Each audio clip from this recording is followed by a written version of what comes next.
2023. Wow, what a year. A lot has happened between the continued Ukrainian crisis, a new crisis for God's sake, because our world is fucking stupid with Israel and Hamas slash Palestine. The writer, a new writer slash actor strike, and the collapse of superhero media this year, which basically basically this is the year where the superhero movie dies. The only superhero movies are quote unquote successful were Guardians of the Galaxy Volume 3 and Spider-Verse 2. So yeah, this was the year for op. This was the year for op, and well, look, 2023. You can say a lot of bad things about it, but one thing you cannot say. Well, half of the year was terrible, but half of the year was amazing at the same time. If that makes sense. The amazing stuff is that we got a new. Is that it basically Hollywood? We got the whole Barbenheimer thing, which is probably my favorite event of the year. We have the advent of new original movies instead of just IP driven garbage. But yeah, I feel like this is kind of a transitionary year for the rest of the decade. But yeah, those are my thoughts of the year. But right now, I really want to share my top 10. Well, no, not top Guardians 10. of the Galaxy Volume 3. Favorite movies. Wow, what a great year. return for James Gunn now, to Marvel after they fired him. So if you Yeah, I'm not over fine. that. Just leave Fuck your them list and fuck in the Disney. below. But seriously, this is all. now. Let's get ready. This is James Gunn taking all the things he learned and was unhinged on in DC and bringing them to the MCU. And for the most part, it's really well done. Like, the only reason it's not higher is because as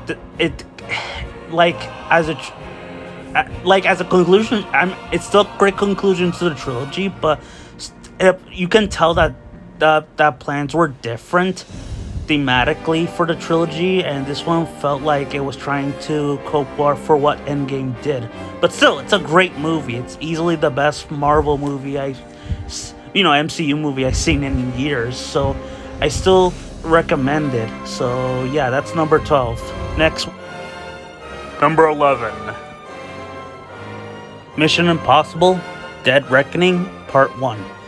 Tom Cruise once again proves that he is the absolute biggest movie star on the planet, and this latest installment in the Mission Impossible series is like one of the best entries in the franchise in general, with stunts that are so insane that you're like, holy shit, how did they accomplish that? And a story about AI that's surprisingly relevant and terrifying if it's put to use that way. And we get to learn more about Cruise's character a lot more. This installment should be in the top 10, right? Right?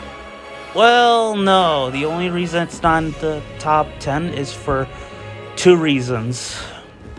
One, it's part one of a larger story, and I feel like I can't judge it without the second part, even though my one movie on this list kind of breaks that rule, but whatever, that's my opinion. But anyway, second, I didn't like how it killed Ilsa Faust and how it treats its female characters as trauma tools for Ethan, which I was like, that's kind of gross.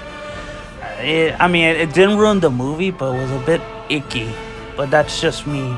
But yeah, this movie, I still love it, and we'll probably watch it again in anticipation for part 2, A Dead Reckoning. Number 10. You're not gonna like it. Like, look, I have good reason, and you're already writing the fuck you comment to me. Alright! It's The Flash. Now, I know what you're all thinking.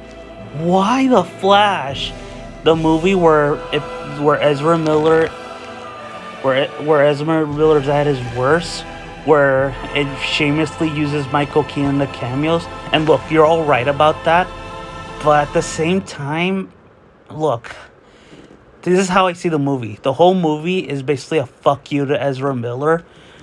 Not just in the sense that it treats the Flash like shit, but also because of the ending, which is basically metaphorically saying, yeah, Ezra, you're not gonna be in the new James Gunn universe. You're gonna end up in the shitty Joel Schumacher Batman universe. And I thought, as a meta theme and a metaphor for the whole movie and Ezra's career, it was amazing. Like, I understand the complaints, but and the elephant in the room, the CGI and the cameos. Look, I thought the cameos were fine, and at least they were loving instead of exploitive.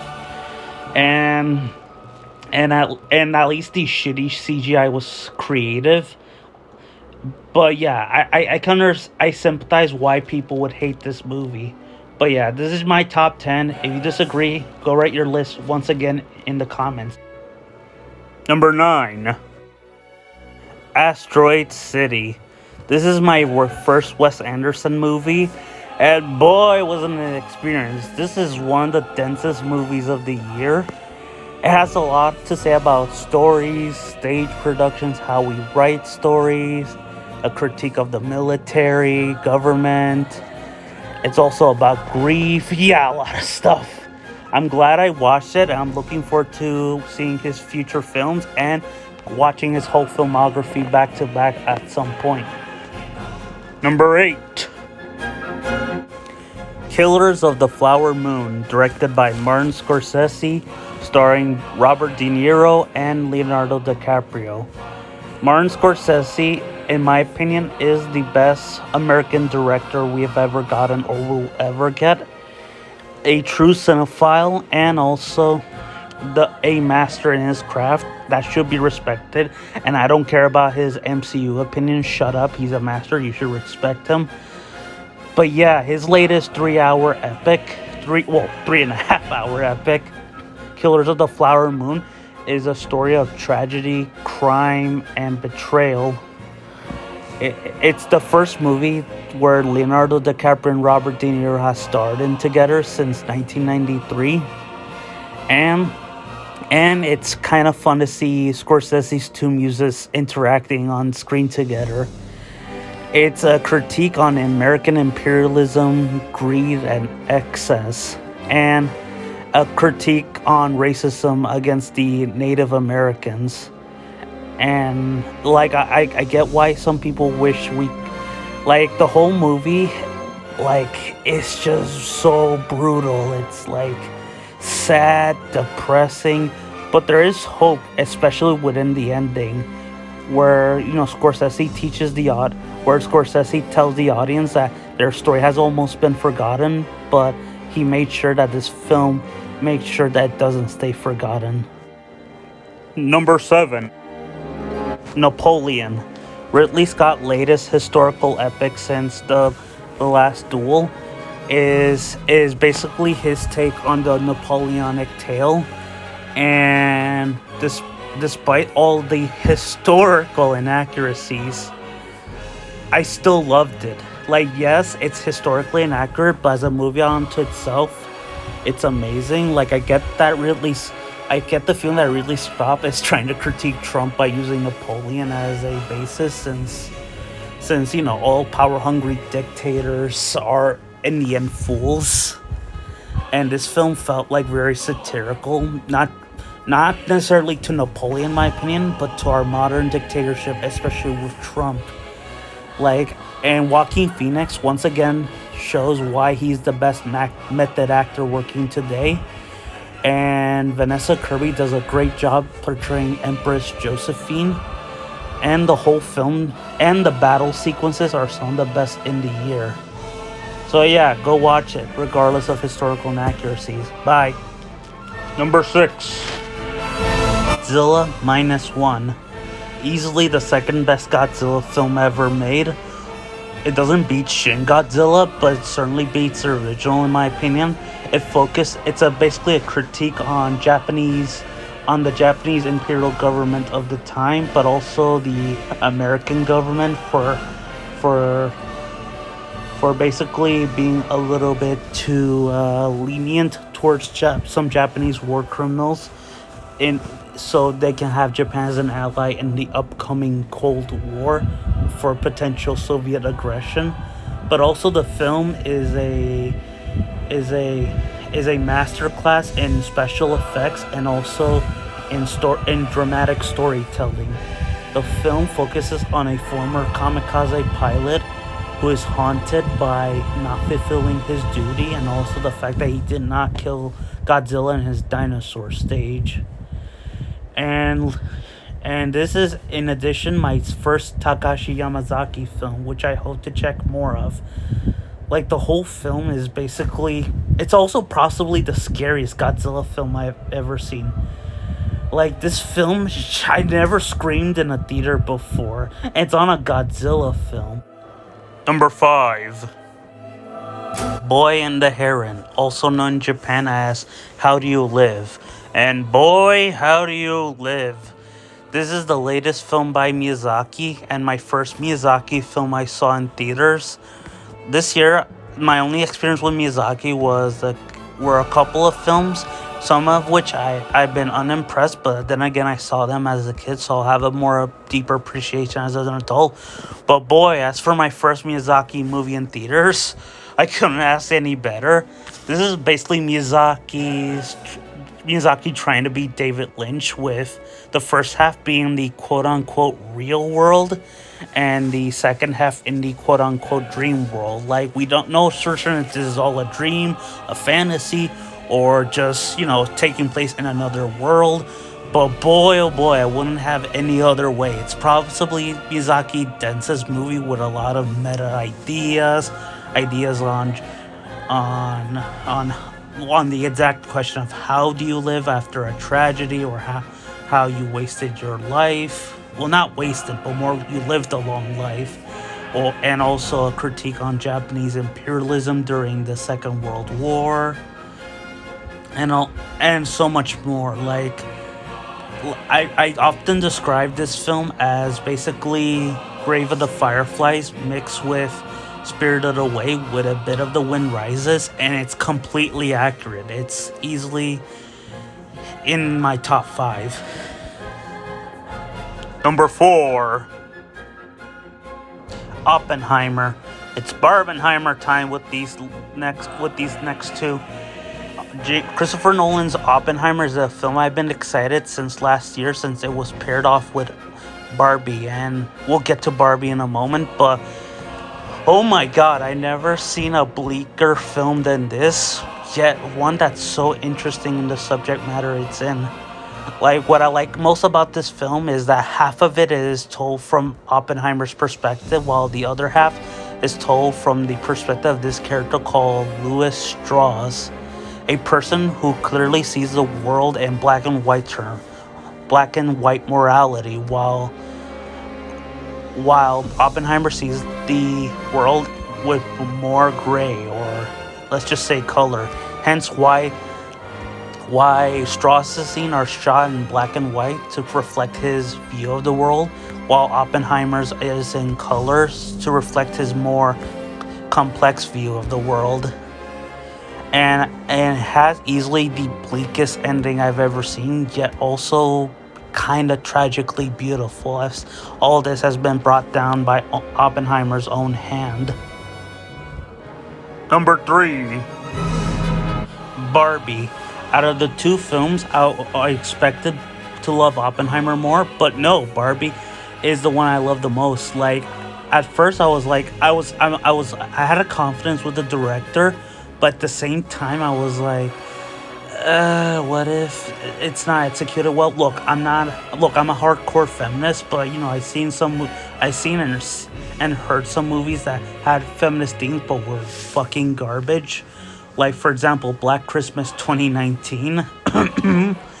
But this is easily one of the best feminist movies I've ever seen, with an ending that basically is like, that reminds me a bit of Alien Covenant's themes about how how Barbie has become a creator herself, but also it's also about coexistence between two genders without one ruling the other, just true equality. And also it's about trying to love yourself despite, your flaws and all. Yeah, Barbie is a legit beautiful movie, and the only reason it's not number one or number two is because I love the following two a lot more. Number two, Shin Kamen Rider. Look, I already knew I was gonna love this film, but I wasn't expecting to love it as much as I did.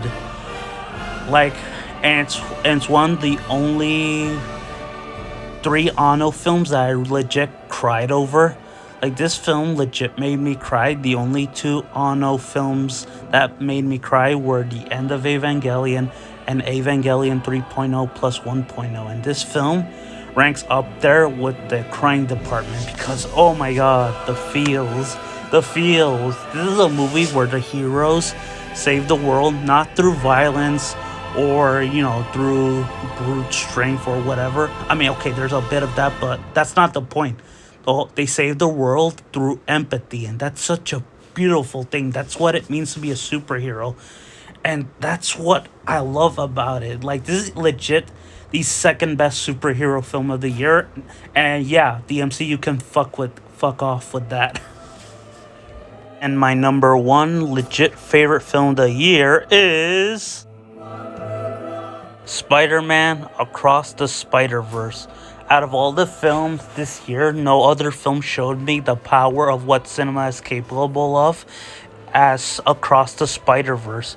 This film merges a lot of filmmaking techniques from live action film, animation, anime, Leonardo da Vinci, and has a well-told meta-narrative about the nature of canon, fan entitlement, and trying to do something new with the mythology instead of doing the exact same thing over and over and over again. It's about breaking the cycle of tragedy. Oh boy, this film is a lot. Like I mentioned before with Dead Reckoning, that